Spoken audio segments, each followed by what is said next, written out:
जाए दे लगावे दे तू खेलकड़ी छिनरी बार की तोरा आन लागत चल बैठ जाए में लेट होई एक निकल रे दे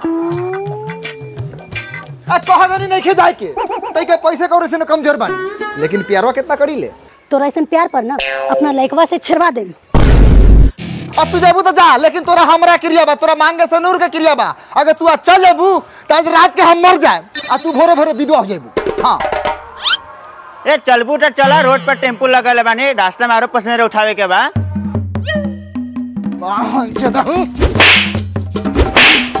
साले इहवा हमर घर उजरता आई सरहु के पसीदे छुटल बा जो साला ना जाई मेहड़ू हमर मान गेल बा।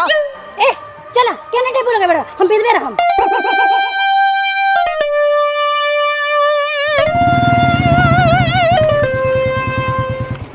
साले मेहरारू से लात खलन तइयो मेहरारू ना मानल हम तो चलनी ससुरारी मेहरारू के लेके।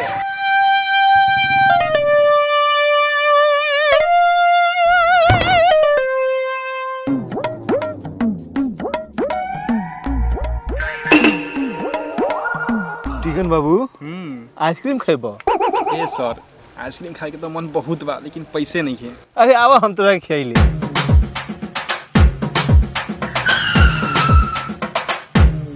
कारे साला ई 3 जगवा के 4 गो किस्ती फेल बा किस्ती के पैसा अपना बाबा के गान में झोंका तरेका। सर अतने ना ताव होता ये सारा बर्फ पिघल के फ्रिज का गान में बह जाता। रउए बताई सर कहाँ से किस्ती भरी हम गान में के भरी। ए साला उसे मरे ला कोनो जरूरत नहीं है। चल 500 रुपया निकाल। सर नहीं 400 300 200 100 हम जान के नहीं साला तू भिखारी के औलाद बारे। चल साला दुगो बर्फ खिया हमनी के चल।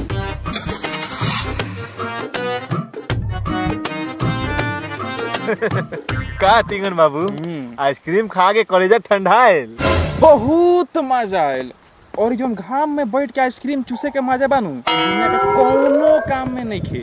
हम तो चाहम जितना यालतू फालतू ना फालतू लइका बा सारा के सारा ई काम में ना हो। हां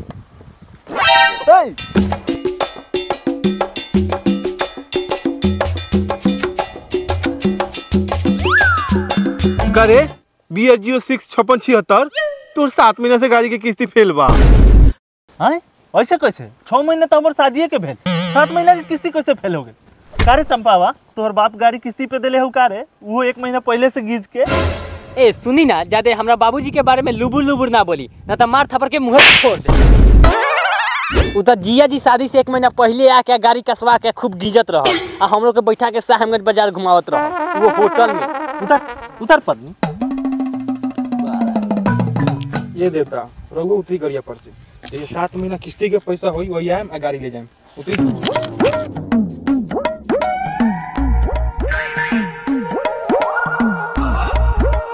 अब चल देख ले का लार बारू साला शादी के 6 महीना बाद पता चला था कि गाड़ी फाइनेंस पर लिया। ए सुनी ना अभी हम अपना जिया जी के फोन करम तो 2 मिनट में गाड़ी छोड़वा दिहन 2 मिनट में फोन करी का अभी। ए चुप चुप तोहर जीजा के जूजी तुर के ना ओकरा गाने में ठूस दे तोहर जीजो ठंडा जाइए ना तू हो। ए प्लेंडिस कंपनी रउआ चिन्हा तनी हम के है ना के हो तू फाइनेंसर के सार सही में रउआ हमरा के ना चिन्ही ले ना ओ सर रउआ चिन्ही ले हमरा के ना रे तब ठीक बा इज्जत बच गई। ए पत्नी चल घोड़ा के लंड पर बैठ के कूद। अच्छा चलो ससुराल बा केने बापो भाई बस तोहर घरवा फरवावत।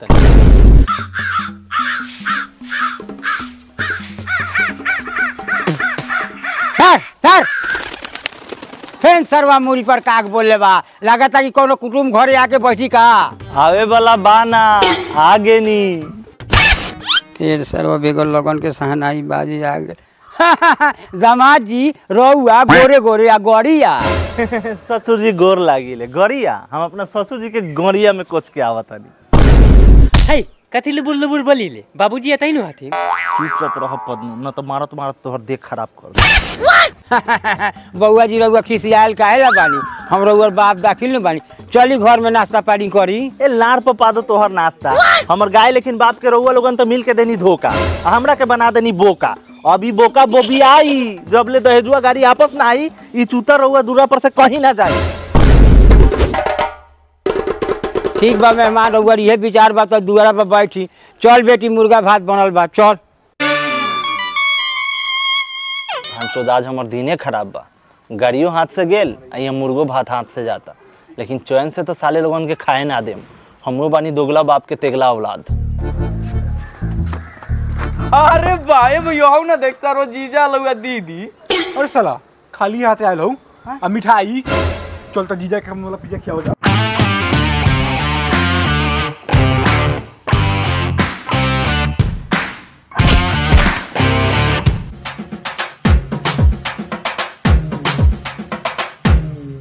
जा मेहमान खाली हाथे आ मिठाइया। अच्छा छोरू सब रोड खानदानी रत बा दिया चाबी दिया बुलेट के और 200 रुपया दिया दिया हो। हमने दोनों भाई चौक पर से रसगुल्ला खा के आ। ए भैया तू खाइए रसगुल्ला, हम तो खाबो ढोरी मिल्क, वो दूध में बोर के खाए वाला। ढोरी मिल्क को ले रे साला, डेयरी मिल्क को ले दिया। मेहमान चाबी दिया। जूजी में से चाबी दी। एगो तो दहेज में गाड़ी देता है लोन पे, वो आधा रास्ता में फाइनेंस वाला छीन लेता है, वहां से घाम में पैदल आना पड़ता है, आने के बाद पनामा पति भी नहीं करता है, जूजी खाने के लिए लला रहता है सब। बड़ा लड़चत बानी मेहमान, उतना दूर से तो नहीं हाथ डोलाते। सोचबो ना कहीं घर में दुगो लड़ुआ साल बा, कुछ ले ले ती खाएला। साफा मच्छर के झांटे बानी का मेहमान।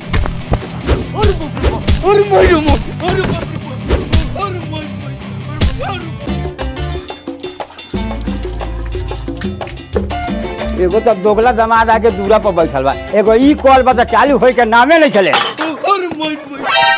लागत है दोनों भाई कोयलक मार मिठाई खाएला।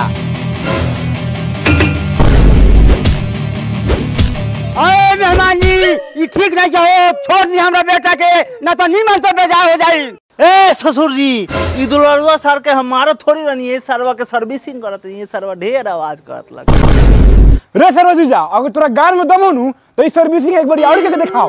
तोरा गार के दूर दूर ना बेचवा दी नु तो हमू तोर कुलरवा सार ना बोले हमर बहन टाटी हमरे घर में काहे न रहो। ना जीजा हमरा के ना, हमो सर्विसिंग पूरा फुल हो गेल बा। हई सरवा के क के देखो एक बार भूमि आता कथी गार गार मारो दामाद जी ऐसा सर्विसिंग के हमरा बेटवा के कुछ हो जाई त निहाल तोर रोवा से होगा हम अपना बेटवा से। लागत है चंपा दी के दुल्हवा आयल बा, यही चलते जीजा आसार में कोस के लड़ाई भेल बा। चलो जीजा के जूजी छू के प्रणाम कइल जाओ, अब भाई पर्दार के गार चढ़ावल जाओ। जीजा जी प्रणाम। बताई तो ससुर जी, हई बहन चोदवा गैर आके प्रणाम करता आ दूगो अपन दुलरुआ सार बजौन मुंह में मुतले तैयार बा। हां तो आशीर्वाद दे के कोनो बढ़िया काम ना कैला सरौ। एकरा घर से खान पीला प्रणाम पति सब बंद बा, जल्दी कैसे प्रणाम वापस ली, ना तो मार पड़ाई के जीजे तो जूजी बना दे हम।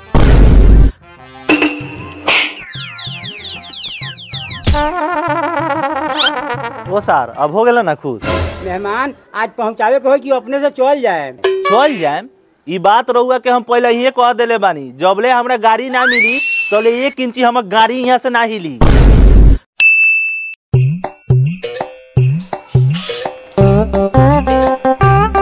द्वार पर जीजवा अकेले बैठल बा, चलो चाना के गाछ पर चढ़ा के अब पटक देवल जाओ। मेहमान रहोगे हमरा के मरनी हनु, हमरा तनको बुरा ना लगल, लेकिन सबसे ज्यादा खराब हमरा ई लागल कि रहुआ ऐसा सुंदर सुशील लड़का के ससुरारी में बोला के आ सुअर से भी ज्यादा दासा करल जाता। लेकिन रौरो एगो बात जान ली, रौरो मर्द के लड़का बानी, जबले रहुआ गाड़ी ना ले हम नु तबले घरे ना जाएम, काहे कि रौरो आन बान शान के बात आ गेल बा, आ रौरो मर्द के लड़का बानी, मौगा के ना। ये सही बात बा महाराज, हमहू मर्द के लड़का बानी, मौगा के ना। जबले गाड़ी ना ले हम तबले घरे जाए वाला थोड़ी बानी हम। लागत तीर सही निशाना पर लागल बा। आ गाड़ी लेके के जाए के बा।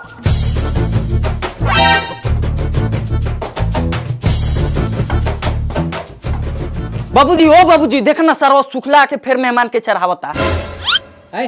जाके बोला तलिया मेहमान के सुबह से कुछ नहीं जान खैले जो।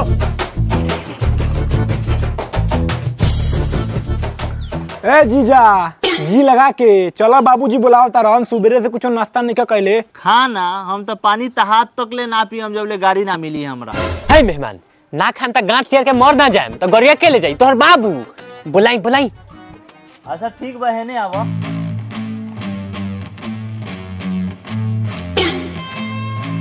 भाग साला।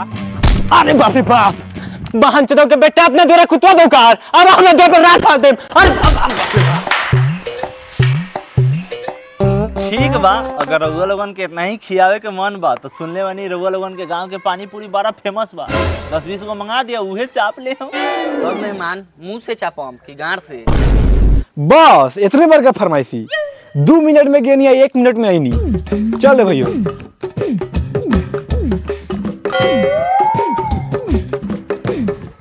मेहमान हाई लिया पानी, हाई ले आओ पूरी, पानी पूरी धर रे पूरी। साले भूखे यहाँ हमर गांड सुखता, तोनी के मजाक सूझता। मांगा तानी पानी पूरी या लिया तारा दाल पूरी, मजाक बना के रख देल बा। पानी कहाँ मर रहा